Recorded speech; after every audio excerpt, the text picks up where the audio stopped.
Olá, meus amigos, sou o professor Dionísio, trabalho com a disciplina de redação para Enem e para concursos. Hoje vim dar aqui dicas para a redação do Enem, uma prova que vale 1000 pontos, isso mesmo. Por mais que você saiba bem em linguagem de códigos, em química, matemática, nenhuma disciplina tem esse peso que a redação tem, meus amigos. Estamos falando de 1000 pontos, um texto coerente que pode levantar aí sua vaga para qualquer curso, seja medicina, odontologia ou direito, tá bom? Então vamos dar algumas dicas essenciais para que você agora em outubro consiga ter um bom desempenho. Primeiro, o tipo de texto que é cobrado se chama dissertativo argumentativo. Você sabe o que é dissertação? É um texto que você informa, que dá opinião e que argumenta. Dionísio, o que é argumentar? É você provar, é defender uma tese. Então visualiza, pega um papel e anota. No primeiro parágrafo, seria interessante você abrir a discussão, o assunto. Por exemplo, ano passado pediu para falar de publicidade infantil em questão no Brasil, a propaganda que é voltada para a criança. Então, o aluno iria abrir nesse primeiro parágrafo a discussão propaganda para crianças no Brasil. Mas a banca vai procurar outra coisa. Qual a sua tese? Qual o seu ponto de vista? Muitos alunos preferiram criticar o que a propaganda faz. Ou seja, é uma atitude covarde, é uma influência ao consumismo, é uma questão do capitalismo, beleza? Isso se chama tese. Primeiro parágrafo, anotou? Opinião junto a um assunto. Quem sabe se este ano a prova não pede aí alguma coisa sobre lixo? Ou mobilidade urbana? Ou então também a questão da escassez de água? Então coloca essa questão no primeiro parágrafo e a tese, o teu ponto de vista, aí. A banca já vai dizer, este aluno está sendo objetivo? Foi direto ao ponto. Beleza? Mas agora trabalha a argumentação. O que é argumentação? Provar o que você deixou lá em cima como tese. Sugiro você trabalhar com 2 parágrafos. Visualiza. Segundo e terceiro parágrafos. É nesse momento que você vai provar por que a publicidade é prejudicial para uma criança. Então, coloca um argumento em um parágrafo, coloca outro argumento no terceiro parágrafo. Você trabalhou com 2 parágrafos aí. Temos 3 parágrafos já feitos, falta um quarto. E aí, meus amigos, é uma marca registrada do Enem. O Enem exige na redação que, além de você defender uma tese, argumentar muito bem, tem que intervir. Em outras palavras, eles vão olhar para o final do teu texto. E se você não for capaz de colocar uma intervenção, e a estrutura está comprometida. O que é uma intervenção? É a capacidade que o aluno tem de solucionar o problema que foi debatido. Veja bem, você criticou ano passado a publicidade que é feita para a criança, correto? Então, visualiza aí a intervenção. A família deveria intervir, dialogando, mostrando para a criança que nem todo brinquedo, um boneco da Monster High, uma Peppa Pig, nem tudo que é passado precisa ser comprado. É o papel do diálogo da família. A escola. Cabe à escola também ajudar nessa questão. Os professores poderiam falar o que é o consumo consciente. Você colocou já 2 intervenções. Aí, cada intervenção que você pensar já dá um recheio nessa conclusão e aumenta a probabilidade de você fechar a famosa competência de número 5. Galera, é uma competência difícil. Por quê? Estima-se que 70% dos candidatos se saem bem na capacidade de intervir, de solucionar essa questão. Então, muito cuidado nesse momento de concluir. Então, visualizou 4 parágrafos, beleza? É uma redação legal, mas está faltando outra coisa. O Enem exige um negócio chamado repertório sociocultural. O professor está complicando. Não estou complicando. Visualiza só. Você botou um assunto no primeiro parágrafo, botou sua opinião, correto? Desenvolveu provando em 2 parágrafos e a soluçãozinha lá embaixo. Está muito bonita a redação, tá? Mas estamos falando de 1000 pontos e eu quero que você feche esses 1000 pontos. Tem que ter nesse texto ainda um repertório. A prova de redação exige que você fale de outras áreas do conhecimento. Por exemplo, eu me lembro que ano passado eu coloquei um filme chamado Criança, Alma do Negócio para os meus alunos. Eles se lembraram disso aí e colocaram na redação. Eles colocaram: vale ressaltar que dentro dessa perspectiva da publicidade para crianças, existe um documentário nacional muito interessante chamado Criança, a Alma do Negócio. Pronto. A banca já viu. Poxa, o candidato foi capaz de colocar na redação dele uma associação com o filme? Isso enriquece a redação. Então, olha só, é uma dica muito importante. Se você se lembrar de uma música, de um filme, se você se lembrar da história geral, a história do Brasil, um sociólogo, um filósofo, coloca na redação. Isso garante um peso para o teu texto. Vai sair do senso comum. Sua redação vai ter um tempero que as outras não têm. Isso é uma das dicas que os professores de redação têm que frisar muito bem. Redações que garantem de 900 a 1.000 pontos, pessoal, eu estou sendo bem franco, tem um bom repertório. Nunca é apenas um repertório. É um aluno que é capaz de fazer um link com a história do Brasil. Em outro parágrafo, ele faz associação com o filme. E você pode pesquisar até isso. Coloca no Google assim, ó, redações, nota 1000, Enem 2014. Você vai ver todos os candidatos que conseguiram isso. Lamento dizer, foram poucos. Foram apenas 250 candidatos no Brasil inteiro, de um universo de mais de 6 milhões.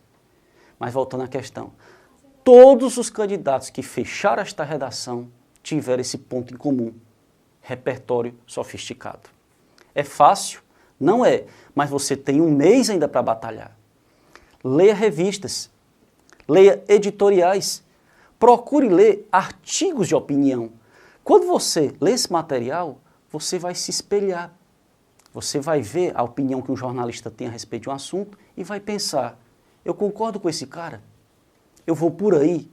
Esses argumentos que ele está colocando realmente fazem sentido para a minha redação? Eu vou pegar carona nele.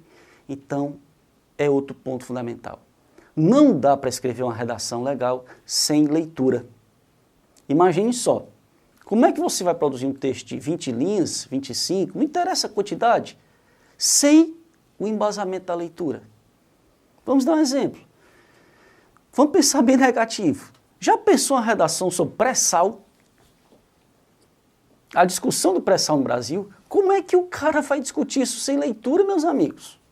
Vamos dar outro exemplo, vamos pensar bem pessimista. Feminicídio. O que é o feminicídio? Poxa, a Dilma sancionou essa questão este ano, é um crime grave a partir deste ano. Não tem mais aquela história de homem que está matando mulher, pagar com cesta básica, com trabalho comunitário, não. Agora é crime hediondo. Como é que eu vou discutir isso aí sem a leitura? Eu vou acabar confundindo com Maria da Penha, que é outra discussão, que é tangenciamento, que é fuga ao tema. Então, teve medo do feminicídio? Tive, professor. Leia, ainda dá tempo. Teve medo do pré-sal? Leia, ainda dá tempo. E por falar nisso, que assuntos eu poderia colocar aqui como reta final? Beleza, vamos apostar em algumas questões interessantes. Veja bem, nessa reta final, eu sugiro que você leia a respeito de lixo. Lixo no Brasil. Por que é importante essa discussão? Galera, porque envolve a sociedade, envolve as empresas, envolve todo um conjunto que é necessário em torno de uma questão que está muito atual, a sustentabilidade. Só se fala nisso no Brasil e no mundo. Então, lixo seria uma boa pedida para você ler agora. E seria também uma grande surpresa, né? Você não estaria esperando por falar de lixo aí em outubro. Vou sugerir outra discussão. Que tal pensar também na questão da mobilidade urbana? Essa questão de ciclovias, ciclofaixas, isso está na moda também. O trânsito está caótico, congestionamentos. O que as cidades podem fazer como vias alternativas para uma mobilidade adequada? Fortaleza está fazendo, está mudando aí o cenário. São Paulo está fazendo. E o Brasil de modo geral? Que tal investir mais na questão das bicicletas, né? Em um transporte coletivo de qualidade, tá bom? Ressalto também outra dica. Estamos em um ano que foi marcado por muitas intolerâncias. Você ouviu falar do Charlie Hebdo, você ouviu falar de terrorismo, você ouviu falar de gente que fez desenhos, charges que foram extremamente criticados e aí a repercussão foi muito negativa. Mas não foi só isso não.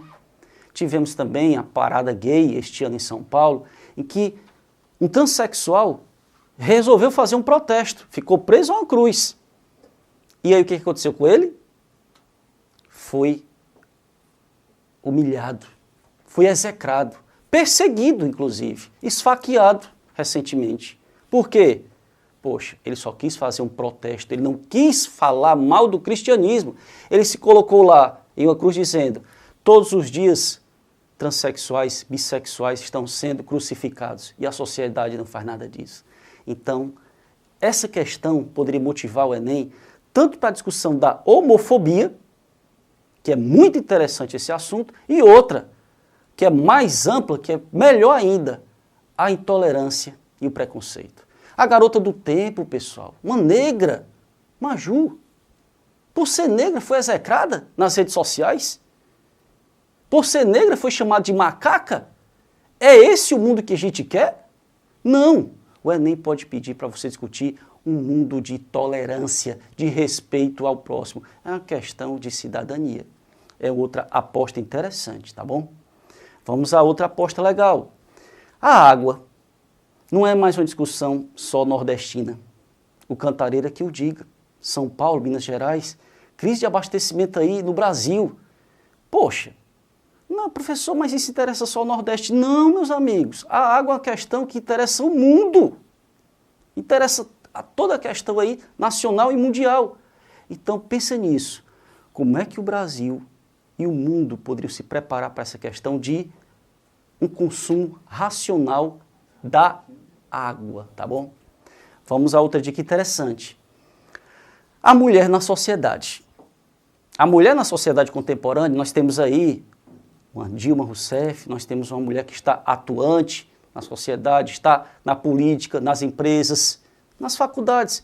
Por que não a discussão de a contribuição da mulher para a sociedade contemporânea? É um tema legal, dá uma discussão muito massa, dá um repertório também legal de outras áreas de conhecimento, tá bom? Vamos a outra, ainda dá tempo. Galera, aconselho também vocês a olharem um pouco sobre a questão dos portadores de deficiências. Este ano, a Dilma assinou um estatuto que respeita essa galera. Eles precisam de respeito. A escola tem que se adaptar à realidade do portador de deficiência. Não é o portador de deficiência que tem que se adaptar à escola.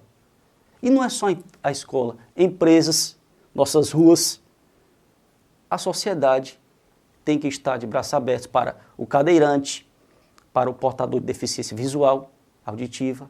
Leia então a respeito disso, que também é uma questão interessante, provocativa e que, não se esqueça, exige uma solução, tá bom?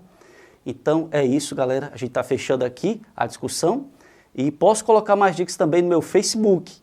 Você pode acessar meu Facebook, tem lá dicas. Vou botar também no meu e-mail. Você pode pegar professordionisio@live.com e aí eu envio material para você extra de leitura e é a reta final, tá bom? Valeu, galera. Abraço.